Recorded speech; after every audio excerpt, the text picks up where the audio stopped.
What's going on, guys? 2022 means a lot of great albums coming out. I'm going to give you my list for the ones I am most excited for, but I'd love for you to leave a comment below with the ones that I might be missing, because there's going to be so much good music if last year was any indication, and it's going to be hard to keep track of it all. So add stuff to my radar that I might not talk about, but these are my picks. And there's a caveat. Not every single one of these albums is officially announced. So if it's on this list I'm about to share with you, it's either confirmed, heavily rumored, or speculated based on context clues, right? So I'm not going to guarantee every one of these comes out, but I will say I'm putting it in the video because I truly believe it. So we'll see what happens by the end of the year, but these are the albums I am most looking forward to. If you're not subscribed, make sure you hit the button and the bell. Let's begin. Tears for Fears, The Tipping Point. They are putting out their first album in 18 years. Now, I think Tears for Fears is one of the best bands of the 80s without a doubt. I think that what they brought to the table was so unique and so memorable, and it stood the test of time, and those first three records are an incredible run.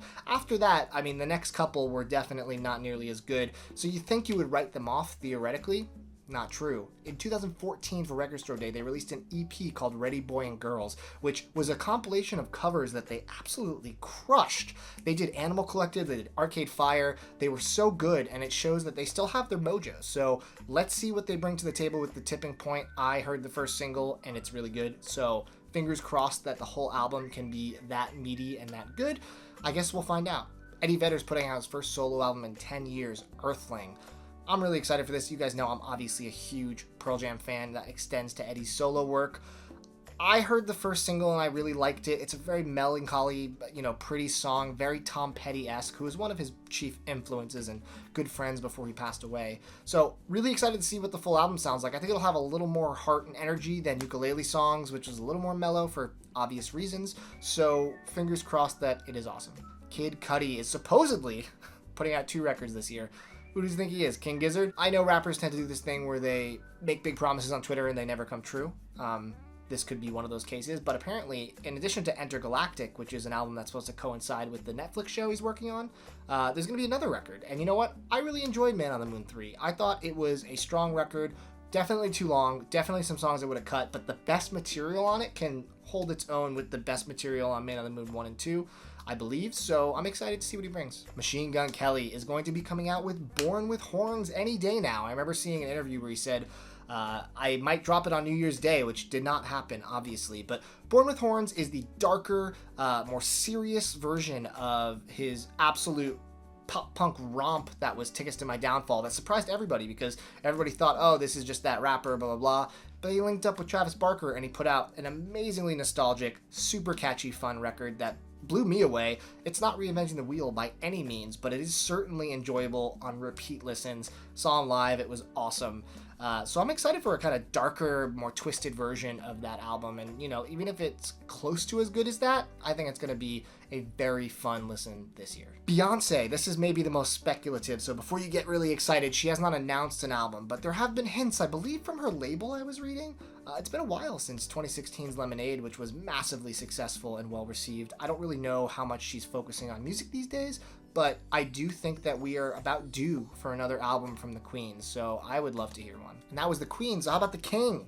Kendrick Lamar. He is almost guaranteed to release an album this year despite no release date. He made a statement towards the end of last year where he was saying new music is on the way. This has been on the way for a very long time. It feels like an eternity since we got his incredible record, Damn. And I'm super stoked to see what this one's about, because I've heard speculation that it might be a little more guitar heavy than some of his other albums, which I'd be really into.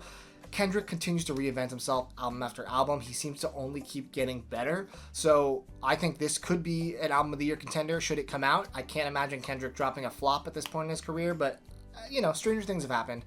That being said, this is definitely one of my most anticipated. Saba is dropping his long-awaited follow-up to Care For Me, which is one of the most crazy, rabid fan bases I've ever seen a record have. When that sold out at Vinyl Me Please, people lost their mind. When he finally announced a repress, it sold out really fast. People lost their mind and freaked out. And then he did a more wide repress, so I feel like everyone who wanted it finally got it. But his previous album, which is my favorite, Bucket List Project, still has not received a repress. That being said, he's putting out an album this year. I believe that Few Good Things is going to be excellent.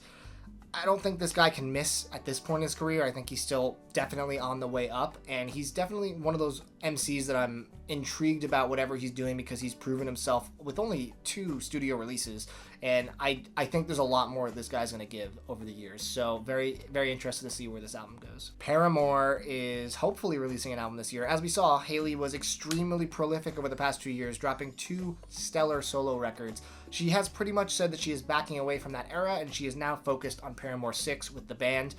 If After Laughter was any notion, the band will continue to surprise us, and they won't get comfortable in any sound, continuing to push barriers within their own music. And I am such a stan of Hayley at this point that Paramore could probably put out a bunch of garbage, and I'd still think it was pretty good. But I don't think that'll be the case. I'm really excited to see where their sound's going next, especially after what's happening in the world and, you know, the break that she took to find herself musically. Will that bleed into the new album? Who knows? I'm ready for it. My Bloody Valentine, shoegaze royalty. It's been a while since they put out MBV, their self-titled record, and Kevin Shields announced that they are working on 2 records, one a little more experimental and one a little more melodic and song-focused. So I think this could be the year we get at least one of those, maybe 2 if he's really feeling optimistic, but I think the world could use some more My Bloody Valentine right now, and I strongly feel like we'll see at least one of them this year. Death Cab for Cutie did an interview where they say that they are, really far in the songwriting process for the next album,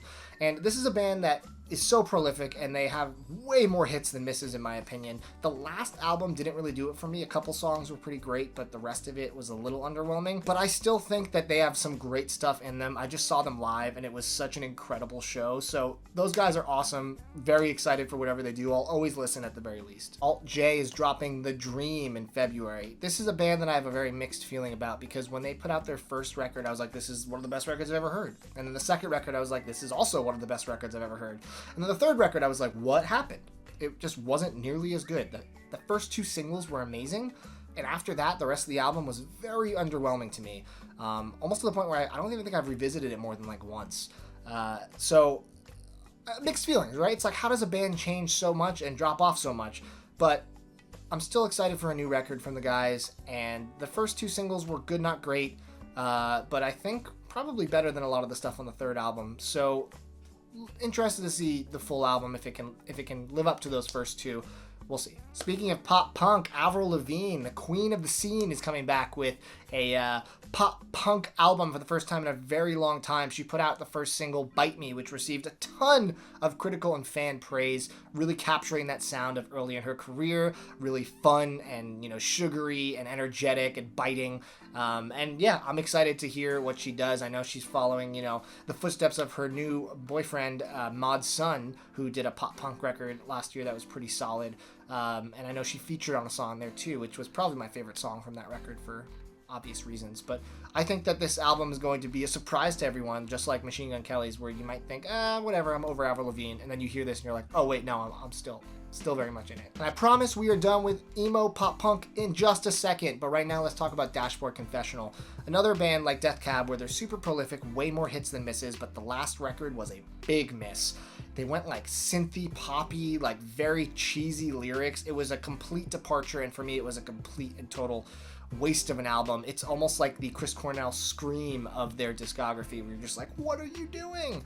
But the single from the new album sounds great, and I think it's back to form, so really excited to hear what Chris and the crew bring for us. We're getting a new record from Rammstein. I have been a fan of these guys since 8th grade. I'm not a huge metalhead, but I do think that Rammstein are some of the best to ever do it. Their theatrics, their energy, their sound is so specific to them, and they really haven't missed. I have the box set, I have the new self-titled album from a few years back. Everything is great, and I'm excited to hear if this is going to be a new sound or just more of the same, either of which I'd probably be okay with. Anais Mitchell is dropping her self-titled record. I have become, over the years, a very big fan of hers, whether it's the stuff she's done on the latest Big Red Machine album, or the amazing musical she wrote, Hadestown, her work with Bonnie Light Horseman. All of these projects put together shows just how talented and amazing she is as a songwriter and a singer, and I'm hoping the new album features her good friend Justin Vernon. That would be a nice treat. But either way, I think it's going to be a really nice set of songwriting for us to enjoy. How about George Clanton? It's been a while since he put out his Opus Slide that pretty much fused the vaporwave world and the indie world and made everyone kind of meet in the middle and be like, yes, we like this. This is good. George has been busy building his empire, 100% Electronica, which is just churning out all this cool merch and vinyl and live streams and memes and whatever it is. He's crushing it right now. And I'm hoping he took some time to work on his own music and not just help all of his friends kind of continue to rise up, because he is so talented, and his kind of throwback synthy pop that's not quite vaporwave but not quite pop, this mutant hybrid in the middle is something that I really enjoy, and I look forward to hearing the next record, which I'm going to assume is going to be this year, just kind of based on context clues. How about the French king of lo-fi beats, Moo? As you guys know, I love You Don't Know How Much It Hurts, his first tape. It's my favorite lo-fi beat tape of all time, and that's because it does something different. It feels different than all of the generic lo-fi beats that you have in those YouTube playlists that all kind of blend together. This one samples in such a unique way, has so much heart. You can tell that he has so much talent as a producer. It's not just kind of relying on the same tricks. He's really trying to innovate, so I'm excited to hear his first official follow-up. I have no doubt this will be in my top 10 of the year. There's no way this man can miss. He is so talented. And I've been waiting for new music for a long time, so this is one of my most anticipated for sure. And finally, Vampire Weekend just announced in an interview they are almost done writing the next album, the follow-up to Father of the Bride, which for me was a landmark album in their discography, one of my favorite albums of the past decade. I fell in love with that album immediately, and it only got better with future listens, so I don't really know where they're going sonically. I hope they don't go more into the Grateful Dead jam band kind of world. Like, that's fun live, but I really want the albums to be like catchier and tighter, like Father of the Bride for the most part was. But who knows what they're doing, who knows where Ezra's head's at these days. But any new Vampire Weekend's gonna immediately get a day one listen for me, so hoping that comes out this year if they're almost done writing it. Those are my most anticipated albums of the year, but I know I'm missing some, so leave a comment below, let me know what you're looking forward to, and hopefully we have another killer year of music just like last year. Thank you guys for watching, more coming soon. Take it easy.